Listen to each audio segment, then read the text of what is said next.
on. Now, on the plus side, and I believe you mentioned this earlier, when we start to see that kind of reset of, whoa, it's super windy out here.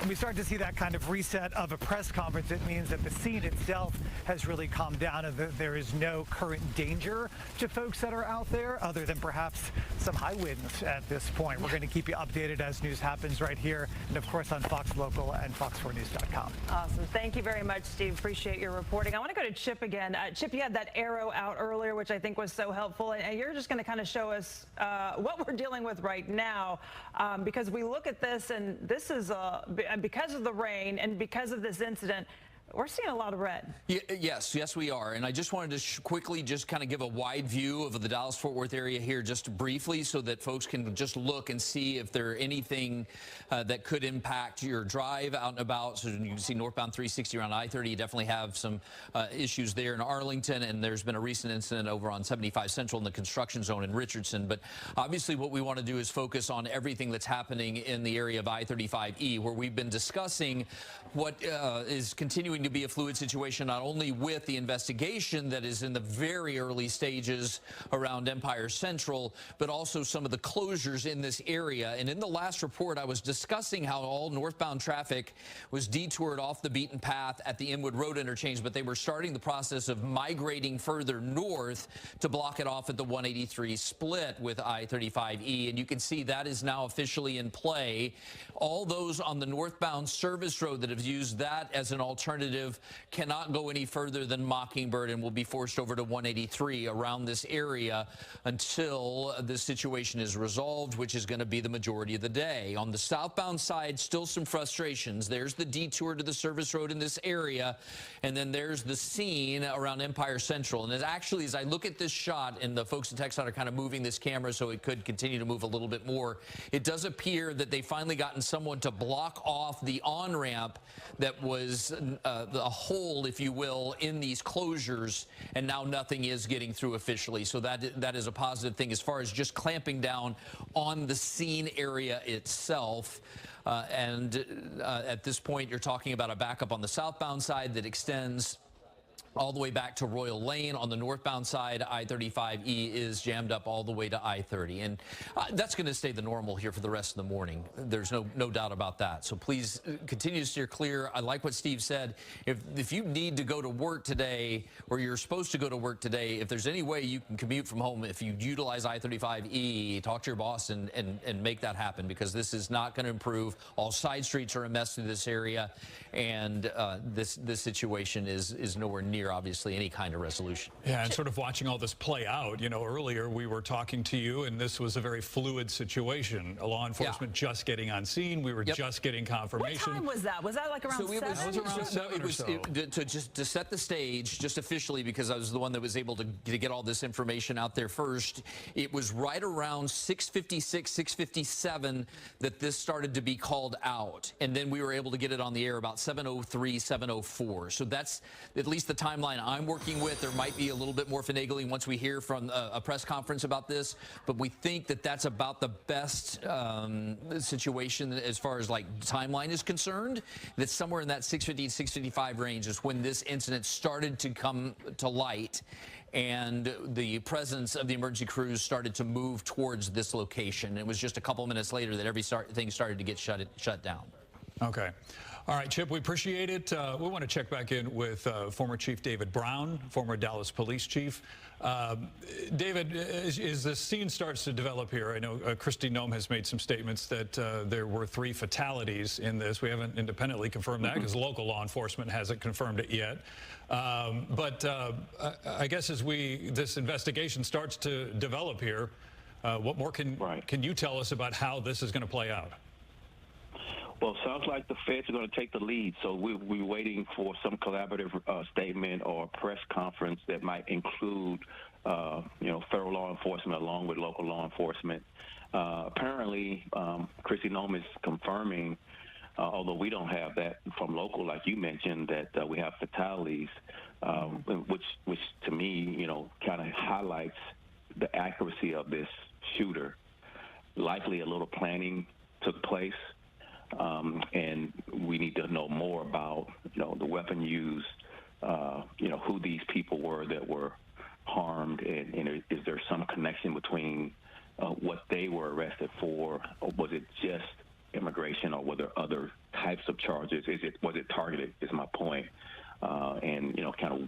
is the investigation leading toward as far as motive.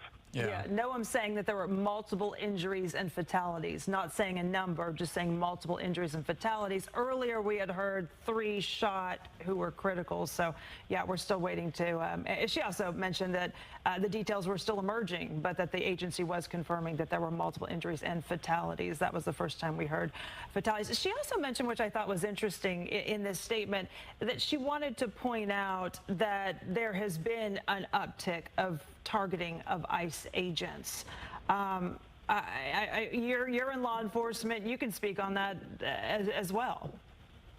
Yes, this is such a politically charged issue, immigration, that you likely have agents who are just doing their job, being assaulted, being threatened, and you know, these types of calls where you have bomb threats or whatever just, you know, affects the psyche of law enforcement. And I know we haven't mentioned this, but we haven't ruled out that any of the people who are injured were law enforcement or civilian employees of law enforcement agencies. So my prayers go out to these victims and their families. The law enforcement community is a tight-knit group, and so this highlights this really the concern, that really is an ongoing concern of threats to law enforcement. As we've been looking at this scene now, and we were talking earlier, this all kind of happened or began to develop around 7 o'clock or so. It wasn't until about maybe 20 minutes ago that they blocked off the main lanes to 35E. They're right at around Regal Row and Empire Central.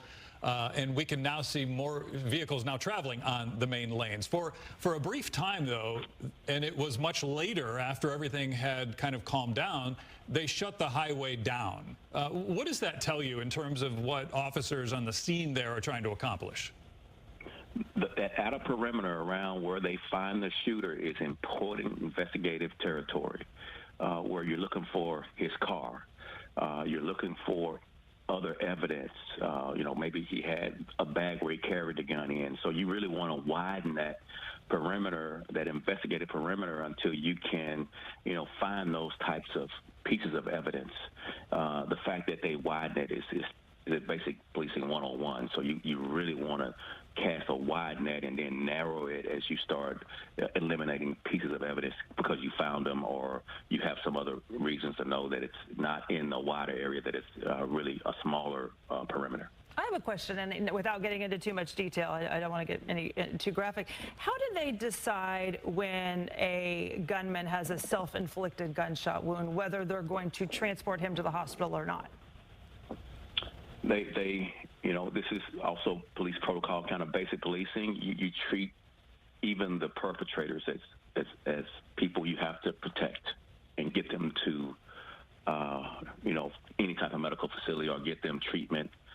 You put a tourniquet on, even though they may have done such a heinous crime, you still are trying to preserve their life. It applies to all. So the fact that law enforcement didn't discharge their weapon, because I didn't hear reports of that, it kind of eliminates, you know, any other persons doing it and that he self-inflicted, and you can kind of see the evidence of it. Although with a rifle, probably not likely. Likely with a handgun would be my suspicion. It's much more difficult, although not impossible, to self-inflict a gunshot wound to yourself with a rifle. But it's possible, likely a handgun. And how difficult is it with these rifles to police them? I mean, with a handgun, for those of us that aren't as, you know, expert knowledge, don't have a lot of expert knowledge on guns. With a handgun, could I shoot someone from a roof from far up, or do I need a rifle? A rifle is for longer distances. Handgun is for, you know, shorter distances. It's much more difficult, I would say almost impossible, to fire from a rooftop at some distance with a handgun and hit what you're shooting at. Likely a rifle, some type of long gun was used. Not necessarily scoped, which is, you know, you magnify the target. It could be just the sights on a rifle or those little notches on a rifle for laymen. But, you know, likely a scoped rifle would be my best guess now. So that's why we're seeing rifles being used in these cases. Right. It makes for, if people hunt, makes for even the, you know, novice can be accurate with a scope rifle at a rooftop elevated position down to a target. I know earlier you mentioned, or you talked about, the difficulty as a leader in law enforcement addressing the community after something like this. As we're looking at this scene, we see these officers all lined up on the access road as seemingly in the order at which they responded to this scene. For a law enforcement officer, when you hear reports of a sniper on a building and you're told, you're dispatched to go to the scene, that in and of itself, I mean, you guys deal with danger all the time, but that in and of itself has got to be, for an officer, a very frightening call to hear. It really is, and it speaks to the courage and bravery and really the nobility of law enforcement, that they run toward bullets. They run toward danger, not because they don't have fear, is that they overcome their fear with courage and bravery. And so I just want to highlight that these officers are human. They have that fear, but they overcome it with their courage. And is it just whatever officer gets on the scene first, or is there like hey, you're the guy that goes in first? Like I know in like some SWAT situations, they have like the guys that go in first. When there's a call out like this, is it just whoever's closest? It's whoever's closest gets dispatched, but also SWAT is called as part of their response. Because of the rifle, because of some of the rooftop, the elevated position. So SWAT has those similar weapons to try to really defeat that suspect's advantage. But the first responding officers are regular patrol officers, whoever is closest, and you try to get there and, render aid, make the scene safe as best as possible while SWAT is arriving. All right, yeah, and we're taking a look. Appreciate that information. And we can see that there's, a lot of officers still there. At what point do they start releasing some of these officers? Well, right now, the scene is being transitioned to a crime scene, and officers will have posts to protect the crime scene. So you'll still have some cars there and some officers there on into the morning, into the early afternoon. Okay. That will start to diminish over time, but it's still very early in this investigation. Yeah. It's just a few hours in. There's a lot of real work to do, a lot of, evidence to collect, photographs, interviews with witnesses, and again, just trying to figure out what this motive was is really thing number one to do. And I know we're going to move on here, but again, to me, this looks like it speaks to your point earlier when you talked about federal, state, and local officials all working together, because you know this area. You know exactly where this is. You've got 3 main hospitals to the east. You've got an airport. You got Love Field to the east. So that's right. There's no way that the Dallas police is going to have the staff or the resources to go to each of these places, because I imagine somebody's going to have to go or be dispatched out to Parkland, to UT Southwestern, to Children's Medical, to Love Field. That's right. That's right. You got to interview these witnesses. Each one of the witnesses, as soon as they're able, you want to try to get, from them firsthand what happened. What did you see? What kind of things were happening as it happens. That's the best evidence from eyewitnesses. And again, there's a team of investigators headed to this guy's house to try to figure out where does he live, who does he live with, interview all those folks, any connections, any friends.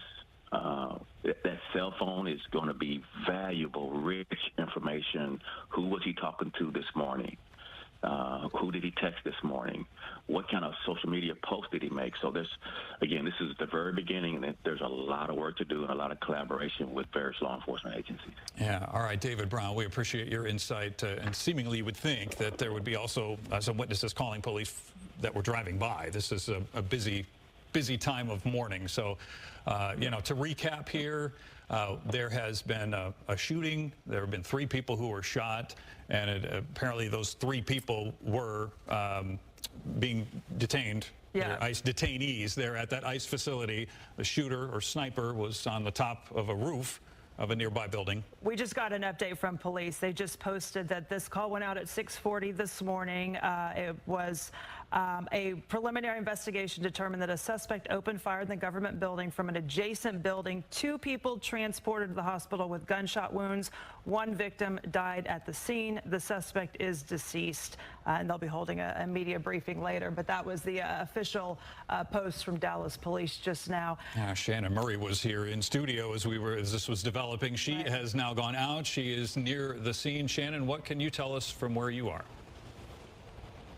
Right, and Brandon, Lauren, the last time I talked to you, we were stuck in traffic on the phone just trying to get any information we could to you guys. We finally made it over here as close to the scene as we could get at this point. You see Dallas Police vehicles here with lights on, blocking this area from any through traffic. They're in the distance. I'm going to have our photographer, David, zoom in so you can see a bit of the scene there. The Immigrations and Customs Enforcement facility is on the left of those vehicles. We have seen multiple Dallas Police SWAT vehicles from Dallas County Sheriffs and Richardson here on scene, some of them leaving, pulling away from the scene at this time. But we are on the other side of where 35 is. So further to the left, you would have the frontage road and 35, and then the Immigration and Customs Enforcement facility is right there on the side. You just heard Lauren giving the update from Dallas Police that we are hearing there have been multiple people injured, at least 1 fatality. We are also told that as agents were approaching that sniper or that shooter who was on a roof somewhere, he shot himself in the head, and we are told that there is no longer a threat in this area. But you can still see a very heavy police presence, lots of lights, lots of vehicles here in this area. There are quite a few businesses around here, and we've seen people stepping out just kind of trying to get a look at what's going on.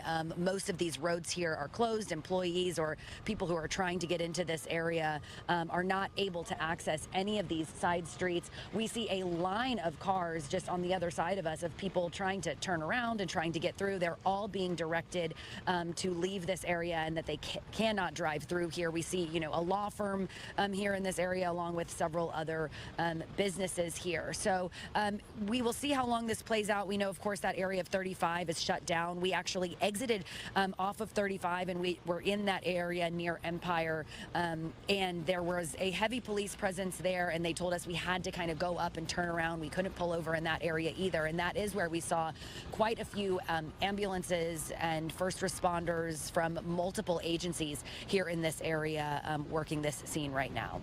Back to you. All right, Shannon, thanks. We are going to go to a phone interview right now with former FBI agent, who did you say the name was? Kenneth Gray. Kenneth Gray, thank you. All right, Kenneth, what can you tell us? You've been listening to this, I assume, all morning. What can you tell us, or what do you know so far? First attack against an ICE facility. Back during the summertime, there was an attack on the Prairie Land Detention Facility in Alvarado, Texas. The person responsible for that, Benjamin Song, was arrested by the FBI, and he's allegedly a member of a Texas Antifa group. So I would not be surprised if this shooting, there was also Antifa connected. Okay, as you've been watching this develop, what can maybe some insight you might be able to shed here on how this scene is constructed, how it's been played out this morning? You've still got officers on the access road. Traffic is now flowing on I-35E. Does that mean, or can we draw from that the threat level has been decreased? Yes, absolutely. So the emergency is over. That is that the shooter is down, neutralized, committed suicide when officers approach. So the threat is greatly diminished. Now it transitions over to a crime scene. There'll be a collection of any type of rounds found in the area. There'll be a collection of the weapon. The shooter himself the body will be taken possession of by the coroner's office. All these things will be done as if it were any other shooting there and be investigated as a crime. But the emergency itself has been resolved. Okay. Former FBI agent Kenneth Gray, appreciate your time this morning and insight. Thank you. We're going to check in with Chip now. Chip, so traffic is moving there on I-35E. Right. So as you were talking to former Dallas Police Chief David Brown, you notice that the number of vehicles moving through on the highway started to change from nothing to now something. So whatever stage they are in the investigation, they've been able to obviously make the determination that one can now utilize I-35E to move through this area. So here's what it looks like southbound from Regal Road. They've actually lifted that closure completely and are allowing all lanes to get through. Similar situation in the northbound direction of I-35 around 183. This will obviously help alleviate the overall drive in this area, which has been quite miserable with a multi-mile backup in that area. So this is what it would look like currently as you move through that location. Northbound traffic, you can see back to about Oaklawn Avenue there on the right side of your screen, excuse me. And the speeds there, if I were to plot that out, are only about 5 to 7 miles an hour. It'll obviously potentially improve through that area. Similar situation on the southbound side. So at least we've gotten to the point, Brandon and Lauren, that they feel like they're at least getting into that next phase of the investigation. Scene is obviously corralled, as you've been hearing from former Police Chief David Brown and some of the other folks we've been bringing in to talk with. But we still have a long way to go as far as getting the service road open in this area. It will be closed the rest of the day. We've gotten some information initially about the situation, obviously, that we've been divulging to you. At this point, I would plan on that southbound service road to stay closed at least past noon, 1, possibly 2 o'clock. But hopefully the main flow of traffic will start to improve now that they've reopened the highway. All right. Thank you for the update, Chip. Let us know if you see anything, any changes there. Vice President J.D. Vance just addressing this crime, posting that the obsessive attack on law enforcement, particularly ICE, must stop. I'm praying for everyone hurt in this attack and for their families. So the Vice President of the U.S., J.D. Vance, speaking out about this incident in Dallas as well. We checked in earlier with Sean Rabb, who was giving us some updates on some of the police contacts that he has been talking with this morning. Sean, you join us again. What do you know? What can you tell us?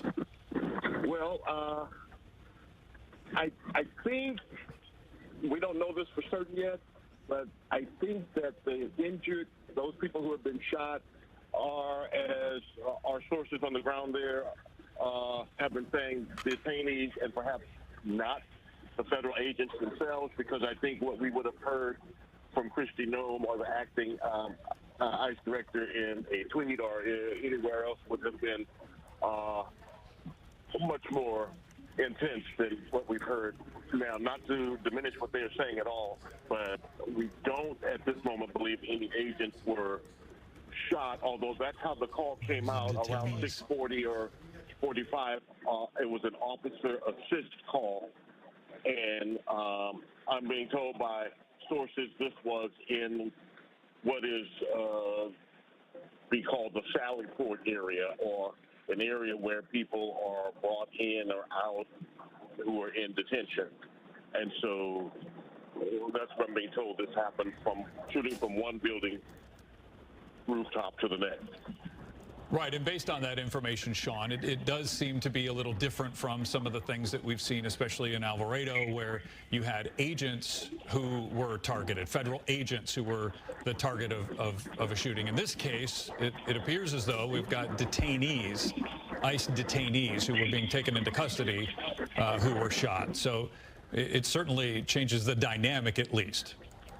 That's what it appears at the moment, and hopefully we will learn more.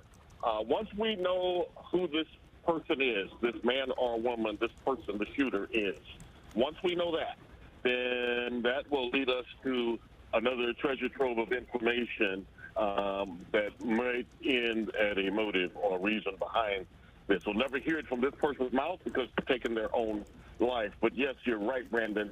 The allegations in the federal information about what happened outside that facility in Alvarado is that people had body armor, they had multiple radios and cell phones, they had weapons, and that it was an ambush. This, in that regard, in that context, this is different. It is one person. Now, whether that person was shooting at the agents or at the people they were bringing in or taking out, we don't know. But in the climate now, this is why there has to be, you have to always think about all of these things, and it's impossible. It's literally impossible to think about every place something could happen, which shows, again, our just vulnerability in society. Right. So let's see. All right, I'm just getting a text in. Someone is confirming to me, another source, no agents or officers were struck. Okay. No agents or officers. So that kind of goes against what, the vice president was saying, that he was saying it was an attack on law enforcement. Well, Kristi Noem even suggested that. And Kristi Noem suggesting it was an attack on law enforcement. It does appear, and what, Sean is reporting and getting confirmation on, was that these were ICE people. These were people that were detainees. They were people in ICE custody at the time. We're getting a lot more information here. Still a lot to sort out. Yeah, lots to sort out, because if they were in ICE custody and ICE agents were standing around them or with them, then the attack is wholesale on all standing. Right. It's still on an ICE facility. Right. Right. All right, Sean, we appreciate it. We appreciate it. We've got Shannon Murray, who has been near the scene there, near the medical district, which is really not that far from this scene, right? Shannon, what are you seeing there? Right. So if you look here behind us, you see a Dallas police vehicle with the lights on. And then in the distance, if you zoom in, I'll have my photographer push in a little bit. That right there is the main area where this scene is taking place right now, where you see a heavy law enforcement presence just to the left of where that first car is there with the flashing lights. That's going to be the ICE detainment facility there, the Immigration and Customs Enforcement building right there to the left. And then on the other side of that would be the frontage road and I-35. So that kind of gives you an idea of where we are. Of course, all of these roads in this area are blocked off right now. There is a lot of traffic here as people are trying to get into this area here near the medical district, where there are a lot of offices and businesses, people just trying to pass through to get to where they need to go. Everyone, of course, being turned around at this point, not allowed into this area because they have it completely locked down. And the highway as well in this area is shut down. It is closed. We saw police there blocking those entrances and in the intersections there at Empire and 35, right off of Stemmons Freeway there, trying to keep anyone from going into this area. Of course, as you all have mentioned, Lauren and Brandon, the information right now, very fluid. I'm listening to Sean Rabb along with you guys, getting those updates from him as he is communicating with his sources who are here on the scene. So, what we're knowing from Dallas police directly is that this happened around 6:40 this morning. There was an assist officer call here. This is the 8100 block of North Stemmons Freeway, again, right there by, Regal Row and Empire, in between that area at the ICE facility here, right off the frontage road. This investigation showing that there was a suspect and a shooter who opened fire on this government building here. They say that he was at an adjacent building, so it does not appear that he was on the roof of the ICE facility itself, which I know earlier we were kind of questioning. We just weren't sure where that sniper was, where the shooter was at that time. We now know he was on an adjacent rooftop at a different building when he started firing and shot 3 people, and then shot and killed himself as well when those agents were approaching. So again, we are still working to learn more. I know we have a crew over at Parkland Hospital where those victims were taken. We are working to learn more about the shooter and what we can find out about that person. And so Lauren and Brandon, of course, like I said, a fluid situation. We're trying to learn more. I know that police are expected to give an update at some point this morning, but we have not been given an exact time on when that will be happening. All right, Shannon, we appreciate it. Thank you so much. We're going to check in with Chip again, and you've just been kind of monitoring this all morning in terms of the traffic impacts. Most certainly, here. And just to reiterate, obviously we have restricted access still moving through the area where the incident took place, which is the huge exclamation point. But I did just want to give a quick lay of the land for everybody to be able to take a quick glance if you're needing to go ahead and move to your place of work. There has been an incident that's happened with a disabled vehicle in the backup of the issue on I-35E northbound, but that just blends in with the bumper-to-bumper traffic as one moves up towards the 183 split in that northbound direction. The detour and closure of the main lanes was in place for about 20-25 minutes or so, and then they were able to reopen the roadway about a half hour ago, a little bit more than that. You can see on the southbound side, as we bring the shot up at Empire Central again, that all lanes are now open as well. That too opened up at about that same time. So another thing to note in the last few minutes minutes is how the number of emergency personnel along the southbound I-35 East Service Road has dissipated significantly, which is a good leading indicator that we are well now into the second phase of this situation. You heard from former Dallas Police Chief David Brown about how there's going to be a complex investigation involved in this situation, and there are going to be several different layers that they'll have to go through in order to wrap up that investigation. So we expect that southbound service road to stay closed for an extended period of time. I was seeing some things that I wasn't able to vet, Lauren and Brandon, coming from Steve Noviello as far as conditions of some of those individuals that were taken to Parkland Hospital in this sniper situation, some of the victims, and it does sound like maybe that has changed unofficially, and that it's now potentially 2 dead in that situation and 1 in critical condition. Right, yeah. Dallas police confirming 2 people taken to the hospital. They didn't say which hospital, but we assume it would be Parkland Hospital. That is our major level 1 trauma hospital. So yeah, 2 people taken to the hospital with gunshot wounds. 1 victim died at the scene, according to Dallas police, and the suspect is deceased. Well, we're now getting official word from Dallas police. Yeah, we're getting sources now from the FBI confirming to us that 2 have been killed. 2 people. Well, that could be the dead. Suspect and the victim. Source is FBI. So we've got 2 dead on arrival and 1 injured. Yeah, that's all coming from the FBI. Alex Del Carmen, we want to join up with him on the line again. You know, Alex, as you're watching this, you see the police presence there on the access road sort of dwindle, and we've got traffic now flowing on I-35E. Is this that second phase that Chip mentioned in this investigation, where you kind of move on, or investigators are now looking at who is this shooter and what can we learn? That's exactly right. So what's happening right now is you've got the FBI now on the scene. They're gathering all the evidence, all the information, but it's pretty safe to say that the threat has been neutralized, and therefore there is no immediate threat to the area anymore. But at the same time, the investigation phase has kicked in, which means that at this point is when other folks are going to be very active, trying to serve search warrants, finding out who this person was, what kind of motive was behind this, what kind of ideology was being followed, and quite frankly, if there are any other actors that we should be concerned about. Right. So, and I know you can also kind of speak to the coordination that takes place here. You know, as we mentioned earlier, you've got state, you got local, and then you have obviously federal authorities all working together to try to figure this out. That's right. So, you know, just imagine that this actually took place within the city limits of Dallas, right? So Dallas Police Department will be the primary unit to respond, but at the same time, it's actually taking place in a federal facility, which means that the FBI has immediate jurisdiction along with Homeland Security. So there is no question that the feds are very heavily involved. They're likely leading the investigation with the cooperation of the Dallas Police Department and the state as well. So this is going to be a multi-agency type of investigation, but look, the best of the best is at the scene, and I have no doubt that they're going to find out why and how this was done.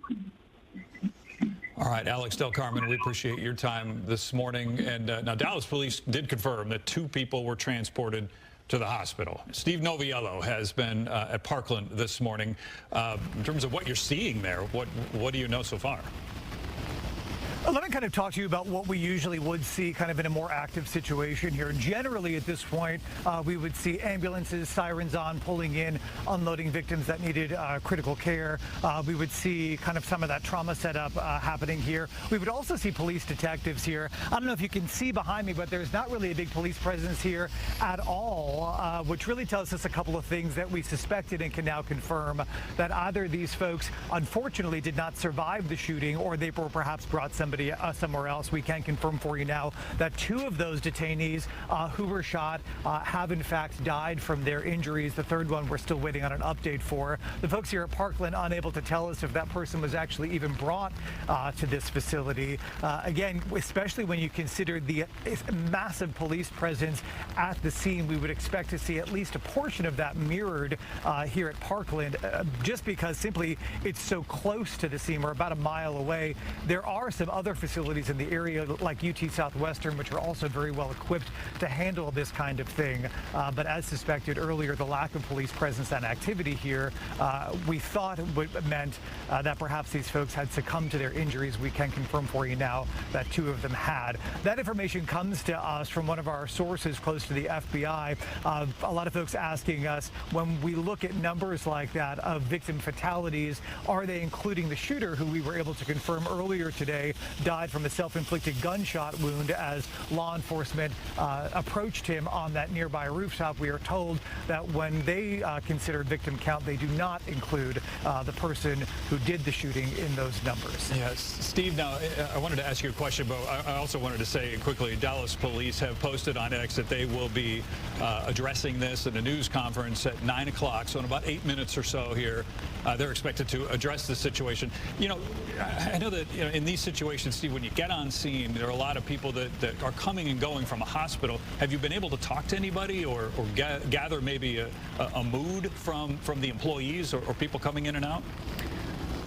Well, I can tell you we spoke with the public information officer here at Parkland, and again, her availability to us, it's very odd in a situation like this, if this were actually an active scene, that the public information officer would even have time in his or her schedule to come over, check in with us. What can I do for you? What can I get for you? Do you need any help and assistance?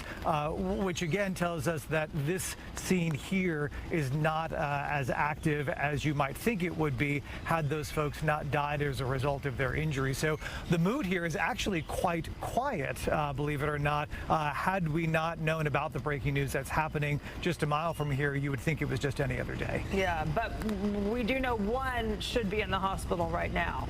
Correct? That's what your yes, source whether or not you? that's this hospital, we can't confirm for you yet. Okay. All right, let us know if you get an update. We appreciate it, Steve. You bet. All right, we turn back to Chip Wagner. Chip, you were pointing out for a lot of people. We're switching things there. I'm sorry. You were pointing out the traffic is moving there. This has been, for those that don't know this area, I think this is good to point out. So the area where this building is kind of where we're seeing that clump of officers in the middle there? Right in this area here, right behind this taller building, would be the ICE area. And then the idea is, and unfortunately the 35E Empire Central icon there is what's blocking off where that apartment complex would be, and where we thought that potentially the situation started at around 6:40 this morning, shooting this way in that northbound direction. So that's kind of a look at the lay of the land through that area currently. They've obviously gotten this situation into a smaller, more compact area as far as the investigation is concerned. So now we'll just focus in that area that you're looking at currently. And at this point, while we wait for the Dallas Police to start the press conference here at the top of the hour, what we're looking at currently in this area is the fact that the service road is obviously closed, moving down past Regal Row and Empire Central, but the main lanes are now open. So that's allowed the traffic to improve somewhat in this area in the southbound direction coming down through the Northwest Highway interchange. Now, even with that noted, because of all the activity and everybody in this area presumably knowing about the activity, it causes folks to take a gander as they pass by. So the average speed isn't going to improve any. It's only going about 10 miles an hour in about a 5-mile stretch on that southbound side. And it's somewhat similar on the northbound side, just a touch faster coming up from the I-30 interchange. So at this point, with all the activity there, it's going to stay slow, obviously, with the wet roadways everywhere. We've had a number of incidents happen out and about on the highways. But right now, as far as the focal point is concerned of our biggest concerns here on I-35E, that service road will obviously stay closed until the investigation wraps up. And we, again, should have that press conference here in about 5 minutes. All right, Chip, we appreciate it. I want to check in right now with Peyton May. She is on the phone. And what are you able to tell us, and where are you? Yeah, Brandon, we actually just pulled in. We're awaiting the press conference that should be happening soon. Obviously, right now, there are a lot of unanswered questions that we're hoping to get answers from. But I'll tell you from what I see right now, I mean, there is a massive police presence. We're actually at a Burger King kind of parking lot off of I-35E, you know, just about a few blocks away from the scene. That's where police have media staging, so we're kind of out of the way. But I will say, I mean, there are tons of ATF officers, Dallas police, of course, surrounding this area as well. I could count at least 20, maybe 30 law enforcement vehicles.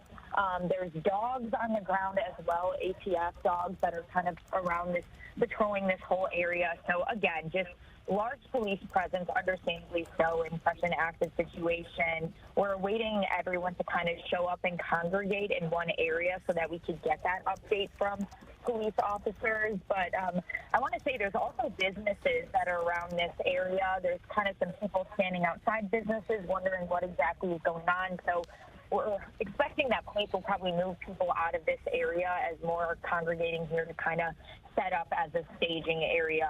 But again, we are awaiting information. We have a lot of questions on kind of where the situation and investigation stands as of right now. So we will have updates on that to come. Who are you expecting to address you? Is this Dallas police? Is this local? You know, Lauren, that's a great question. There are law enforcement officials from a ton of different agencies, so I'm wondering if maybe each of them might have a different component to talk about. Obviously, Dallas police responding to that situation first, but there are ATF officers. We don't see as many law enforcement officers from maybe the ICE agency that was, you know, the location of where this all happened. So we're not sure who exactly will be leading the conversation, but there are so many different departments here. Again, dozens and dozens of law enforcement vehicles. So I'm sure that they will kind of have a comprehensive statement of all of them together and hopefully take questions from us. Yeah, and Peyton, you mentioned that there were people standing outside, so it maybe answers my question that I was going to ask you. But, you know, as you pull up to a scene like that, you start looking around, it's kind of easy or somewhat easy to determine the urgency that you see. Oh, yes. Yes, Brandon, that's exactly right. I mean, it is a very urgent situation. You have so many different departments kind of moving people out. I also want to say, as we've been saying all morning, it's been pouring rain. So you have people under awnings waiting to go into businesses. You have people looking around wondering what exactly is going on. We actually have some police kind of moving us around right now, so bear with us as we're being told where to park. Since it is, again, a very packed parking lot at this Burger King sort of location. But, again, it is a very active situation here, this high urgency. I mean, there are so many different officers involved in this, and I know that it is going to be a continuous investigation, at least all morning, afternoon. So it is all hands on deck is really what I could echo from what we're seeing right here. Right. Okay. All right. Of course, we'll bring you that news conference as soon as it happens. Now we turn to Steve Noviello. He's got an update for us at Parkland. Steve. Good morning to you both. We just spoke with the public information officer here at Parkland. They are now referring any inquiries about the medical center to Dallas police, which tells us that either they don't have anything to pass along to us, or perhaps the final victim, who we're told was still in critical condition at last check, has been transported to a different facility. We can tell you originally the thought was that those folks would be brought here, as it's the closest level 1 trauma center to that now active crime scene, which is being investigated. We then were able to confirm that 2 of those detainees that were shot by the sniper have since succumbed to their injuries and have both died. The scene here at Parkland is kind of quiet at the moment. Again, earlier in the day, we were showing you all of the police cars driving by, the very rapid, speed at which people were driving kind of past here on their way to the ICE detention center. Things have really calmed down now. To put that in perspective, what this would normally look like if this was as kind of another important location for this investigation, or as the story moves forward, we would generally see police detectives showing up here. We would generally see ambulances pulling in here with lights and sirens. We haven't seen any of that, which again does speak to the fact that unfortunately 2 of those victims weren't able to be helped. All right, Steve. We appreciate it. I believe we have Sean Rabb on the phone, and we want to check in with Sean. And Sean, we've been talking about the level maybe of urgency with some of the people that are responding. A lot of the law enforcement agents that are responding to the scene, even Steve Noviello was talking about the urgency level there earlier at the hospital. Maybe that has died down a little bit. What do you know about how this investigation is growing, or what phase they're in right now? Well, I don't have any other updates. What do you know? On what you... Okay, so based on the posture that you can see of law enforcement, fairly certain there's not going to be a second shooter, right? This is going to be one individual who has made this decision to carry this out today. Again, here's what the investigation is going to look like now. Who is he, on one hand? Who is he? What's his history? Where is he from? Or who is she? Whomever that person might be. Where are they from? What could be the motivation behind this act today? Is it something where there's a manifesto that's been left, some notes that's been left, online even, at ICE agents or at detainees? We'll find that out, hopefully, as this investigation continues to unfold. In that building where that shooting took place is the office of the special agent in charge of the Dallas Division of ICE Customs Enforcement. But also it's where the day-to-day agents operate who are out in the field doing that work every day and bringing people in and out of that facility. So we'll learn more about that. We'll also learn how the response came. Dallas Police was the lead on this when the call for assist officer came in, and they began to get a lot of response from other agencies, federal agents as well. So I hear from Dallas Police in a news conference, but also hear from the acting head of ICE locally, Homeland Security, or even FBI as this thing unfolds today. This will be the first update and maybe the only update we have on camera from law enforcement today when they hold this news conference.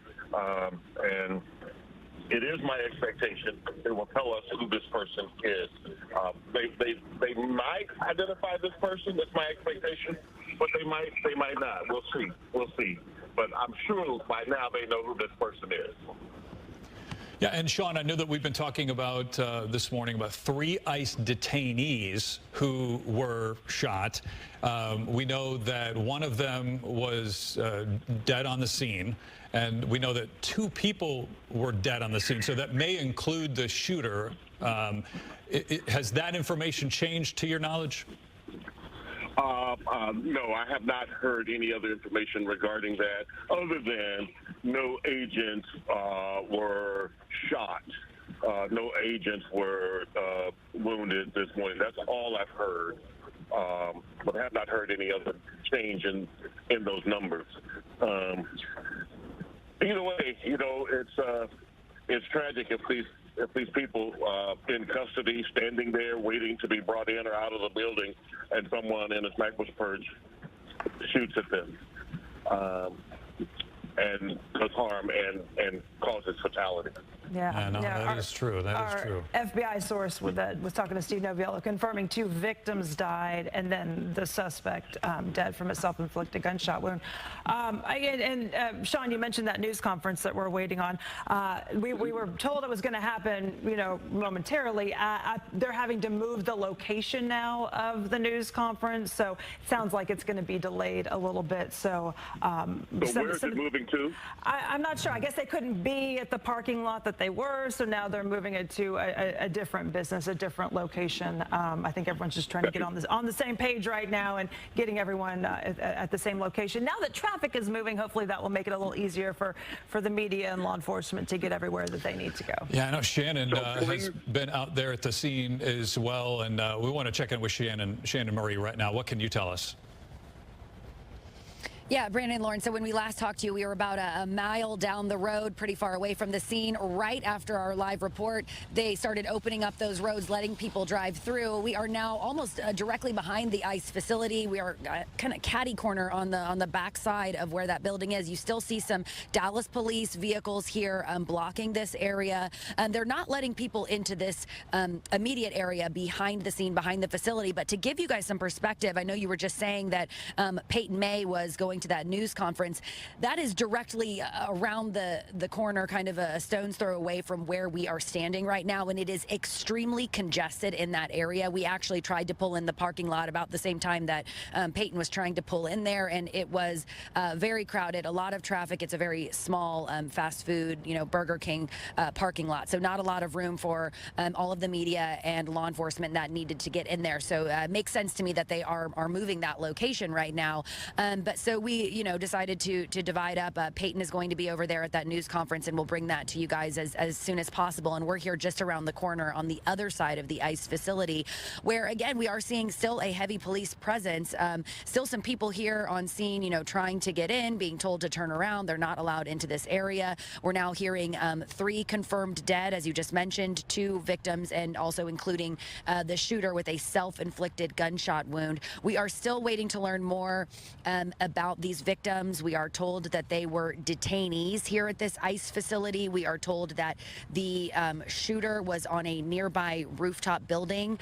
We know there are several buildings here in this area, different. There's a law office right here, a immigration lawyer office that we're standing in the parking lot of at the moment. There's also a Schlotzsky's nearby. There are several kind of businesses right there along Stemmons Freeway near Regal Row and Empire. In between there, if you're familiar with that area, a lot of businesses, a lot of restaurants right there.